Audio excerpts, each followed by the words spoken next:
Kali yang keberapa ke Aceh? Saya telah sampai ke Aceh kali kedua. Kali pertama pada tahun 2014 dan yang sekarang adalah pada bulan Ramadan. Sangat suka datang pada bulan Ramadan. Apa yang paling berkesan suasana Ramadan di Aceh? Suasana yang sangat berkesan di Aceh pada bulan Ramadan adalah suasana sembahyang di Masjid Raya Baitur Rahman, di mana saya sangat kagum melihat bahawa pada waktu subuh sangat ramai jemaahnya. Kalau saya kira di Kuala Lumpur, di tempat masjid saya, anggaran kehadiran jemaah lelaki di masjid itu pada subuh sama dengan satu penuh masjid saya. Sampai saya tulis dalam Facebook, dalam saya punya Facebook Jalila Abdullah, saya mengatakan bahawa suasana subuh di masjid ini umpama semayang tarawih di masjid di hadapan rumah saya. Saya kata, Masya Allah, ini kekuatan yang ada di Aceh sebenarnya. Itu baru subuh. Bayangkanlah kalau hari Jumaat pada bulan Ramadan, pasti hebat. Dan saya sangat suka di sini adalah di mana suara imam-imam yang menjadi imam di masjid sangat-sangat sedap. Bacaan dan makhrajnya sangat sempurna. Dan inilah pelancongan Islam yang kita kena tegakkan. Dan di sinilah saya melihat kekuatan umat Islam di Aceh bangkit selepas tsunami. Bukan senang orang nak bangun sembahyang subuh berjemaah kalau tidak bersungguh-sungguh. Tapi inilah Aceh. Di sinilah selepas tsunami kita lihat agama bangkit dengan jayanya. Setelah melawat tempat-tempat pelancongan, sejarah, budaya, kemudian tempat-tempat tsunami, apa yang terkesan? Tempat-tempat tsunami semua saya telah ziarahi dan saya tengok orang Aceh sangat hebat. Yang kali yang terbaru saya melawat ialah kapal apung, di mana tak sangka ada museum dalamnya. Sebelum ni kami hanya melihat dari atas. Kali ini dapat masuk. Masya Allah, sungguh-sungguh orang Aceh seorang yang sangat kreatif, aktif, dan kalau betul-betul digabungkan dengan kekuatan beragama, belajar fardu ain lagi sungguh-sungguh, mereka akan jadi orang yang hebat di dunia ini.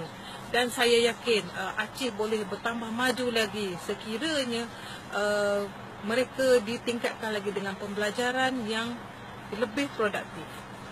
Banyak-banyak tempat di Indonesia yang telah dilawati. Apa perbandingan dengan Aceh? Perbandingan dengan Aceh sangat membawa saya rasa bertuhan. Saya rasa Allah sangat dekat dengan saya. Sebab bila melihat pembangunan, saya melihat orang Aceh bersungguh-sungguh. Bila melihat kepada ibadah, orang Aceh pun nampak bersungguh-sungguh.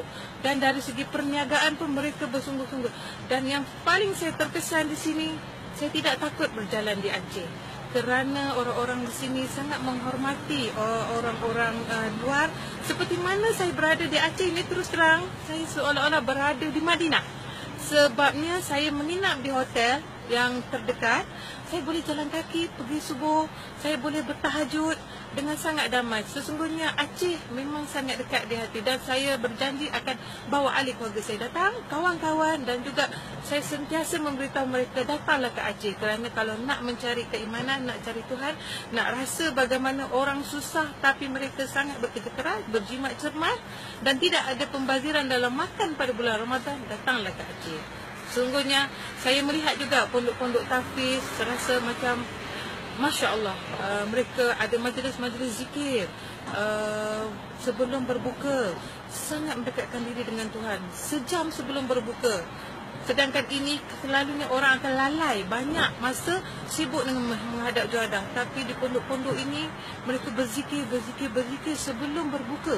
Inilah yang kita kena terapkan dan inilah kita kena bawa pelancongan di Aceh, di mana kita bawa orang datang melawat ke madrasah-madrasah, daya-daya, kita lihat amalan anak-anak di sana dengan tuan-tuan gurunya.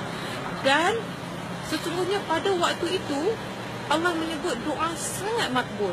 Maka sebelum berbuka kita digalakkan doa, berzikir banyak-banyak. Dan inilah yang saya dapat rasai di sini. Dan terlalu sedih nak tinggalkan Aceh walaupun saya baru 5 hari 4 malam di sini.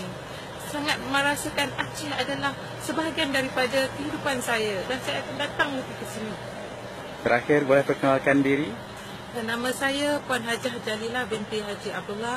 Saya merupakan pengurus pemasaran di jabatan di Galeri Ilmu Sdn Bhd, iaitu sebuah syarikat penerbitan buku-buku Islami, majalah Anis dan Asuk, dan juga penerbitan production TV dan radio di Malaysia.